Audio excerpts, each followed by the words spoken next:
बिस्मिल्लाहिर्रहमानिर्रहीम। मेरा नाम मियां अली सरवर है और ये मेरा ऑफिशियल यूट्यूब चैनल है। बिस्मिल्लाहिर्रहमानिर्रहीम। अल्लाहुम्मा सल्लि व सल्लिम व बारिक अला मुहम्मद व आली व असहाबी अजमईन। मेरे प्यारे बहन भाइयों और बच्चों, अस्सलाम वालेकुम व रहमतुल्लाहि व बरकातहू।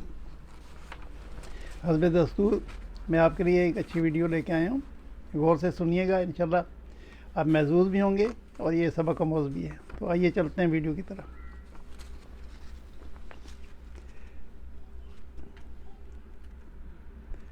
अजीज़ों, एक असाबिन अरब कहते हैं कि मैं ज़रूरियात ज़िंदगी ख़रीदने के लिए अपने वतन मूसल से सामरा जाने के लिए निकला। दरिया दजला में चंद कश्तियाँ मूसल से सामरा तक चलती थीं और उजरत पर सवारियों और उनके साज सामान को एक जगह से दूसरी जगह मुंतकिल करती थीं। मैं भी एक कश्ती में सवार हो गया।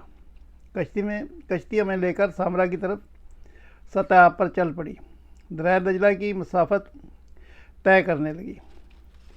कश्ती में लदे सामान के अलावा हम 5 आदमी पर मुश्तमिल जमात थी। सफ़र बड़ा पुरलुत्फ़ था। बादलों का दूर दूर तक कोई निशान नहीं था। फ़ज़ा बिल्कुल साफ़ सुथरी थी और इंतहाई खुशगवार थी। कश्तीबान बड़ा मस्ती में खूबसूरत गाने झूम झूम कर गा रहा था और कश्ती सतह पर बड़ी तेज़ी से मंजिल की तरफ रवां दवां थी।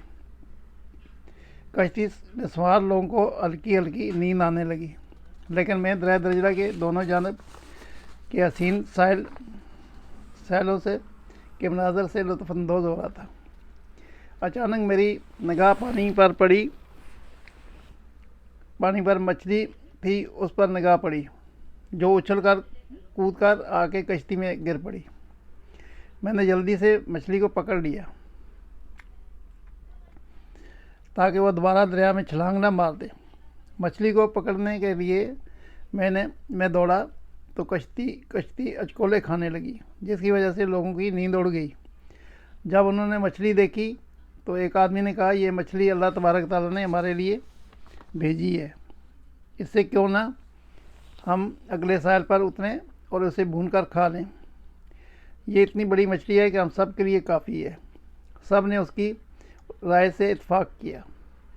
कश्तीबान ने भी सबसे मुफाकत की कोशिश की और साहिल का रुख किया।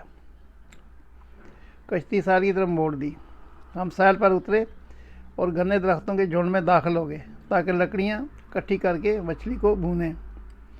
जो ही हम घने जंगलों के झुंड में दाखिल हुए तो एक खौफनाक मंजर हमारे सामने रोंगटे खड़े कर देने वाला देखा हमने। एक मकतूल ज़मीन पे ढेर था।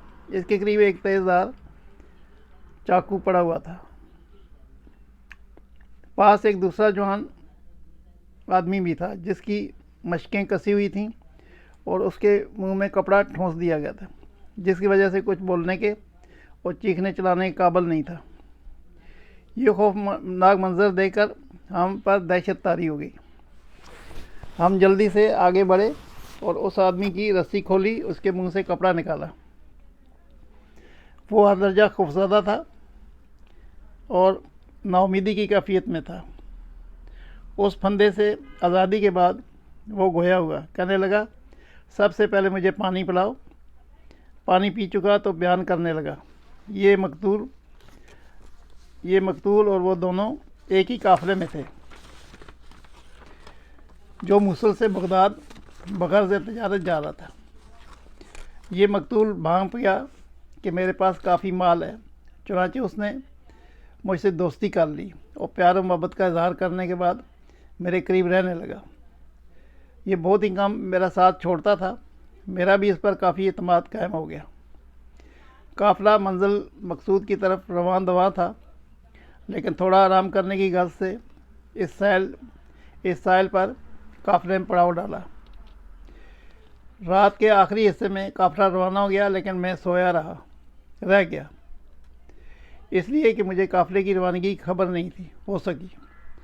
काफ़िले की रवानगी के बाद इस मकतूल ने मेरी नींद का नाजायज़ फ़ायदा उठाते हुए रस्सी से मुझे बांध दिया।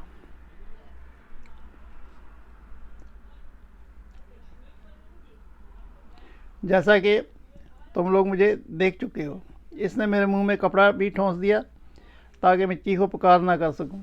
इसने मेरे पास जो कुछ माल था छीन लिया और मुझे ज़मीन पर पटक दिया।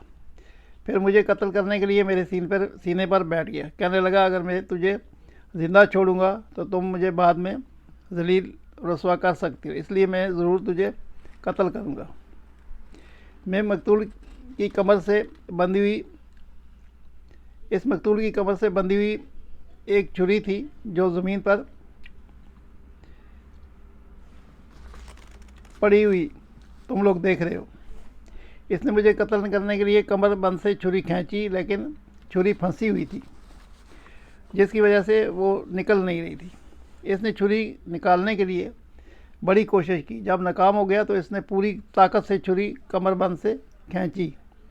इस छुरी की धार ऊपर की जानब थी। छुरी ज़ोर से निकली और जाकर इसकी गर्दन में घुस गई और चमड़े के साथ साथ गोश्त को चीरते हुए शाहरा का काम तमाम कर दिया। शाहरा कटते ही खून का फव्वारा जारी हो गया और जब ताकत ने जवाब दिया तो ये मुर्दा हालत में ज़मीन पर ढेर हो गया।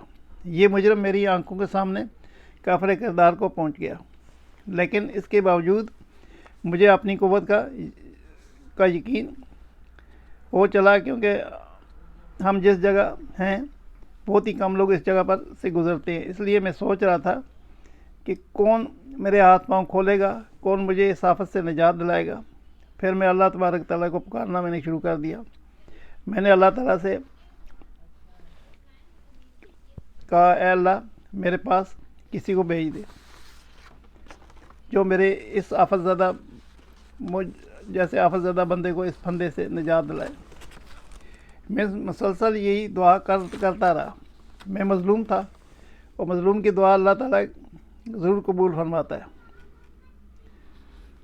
और यही वजह है कि अल्लाह ताला ने तुम लोगों को मेरी तरफ भेज दिया। तुमने मेरी जान बचाई। ज़रा तुम लोग मुझे बताओ कि आखिर वो कौन से बरक़ात थे जिनकी वजह से तुम लोग इस बेआबाद जगह आने पर मजबूर हुए। हमने उसे बताया कि तुम्हारे पास आने की जो चीज़ मुहर्रक बनी वो एक मछली है जो हमारी कश्ती में समुद्र से उछल कर आ पड़ी थी। हम लोग उस मछली को भूनने के लिए इस जगह आ पहुँचे थे। मज़लूम शख्स ने काफ़िला वालों की गुफ्तगू सुनकर बड़ा ताज्जुब किया और कहने लगा, यकीनन अल्लाह ताला ने इस मछली को तुम्हारी कश्ती में भेजा ताकि तुम इस इंसान जगह पे आओ और मुझे इस आफत से बचाओ। मैं ज़्यादा थका हुआ हूँ, इसलिए ये मेरी आपसे गुजारिश है कि बराए करम मुझे किसी करीबी शहर में ले चलो। मछली को भूनकर खाने की बात काफ़िला वालों को जहन से यकसर निकल गई। फिर जब हम सब लोग इस मज़लूम को इसके माल समेत लेकर कश्ती के पास वापस आए तो देखा कि मछली कश्ती से कूदकर दरिया में जा चुकी है। काफ़िला वालों को यकीन हो गया कि अल्लाह ताला ने इस मछली को कश्ती के अंदर इसलिए भेजा था कि मछली इस मज़लूम की जान बचाने का सबब बने। इस तरह अल्लाह जब कुछ चाहता है तो उसके लिए असबाब मुहैया कर देता है। बुखारी और मुस्लिम की हदीस में नबी अकरम सल्लल्लाहु अलैहि वसल्लम का इरशाद पाक है कि मज़लूम की बदुआ से बचो, क्योंकि मज़लूम की बदुआ और अल्लाह ताला के दरमियान कोई रुकावट नहीं होती। अल्लाह ताला से दुआ है कि अल्लाह पाक हम सबको मज़लूमों और यतीमों से और बेसहारा और मुसीबत में फंसे हुए लोगों की मदद करने की तौफीक अता फरमाए और किसी भी मज़लूम की बदुआ से महफूज फरमाए। आमीन सुम्मा आमीन या रब्बल आलमीन। मेरे प्यारे भाइयों बहनों, ये आपके सामने एक खुला हुआ वाक़या है जिसमें बड़ा सबक भी है और ये सच्चा वाक़या है। इसलिए जो है ना, दुआ करेंगे अल्लाह ताला हमें इस पे अमल करने की तौफीक अता फरमाए। सल्लल्लाहु ताला अला खैर मोहम्मद व आलिहि वसहबिहि अजमईन बिरहमतिका या अरहम। अस्सलाम वालेकुम रहमतुल्लाहि व बरकातुहू। अल्लाह ने चाहा तो इंशाअल्लाह कल फिर हाज़िर होऊंगा। उस वक्त तक इजाज़त दीजिए। अल्लाह हाफ़िज़।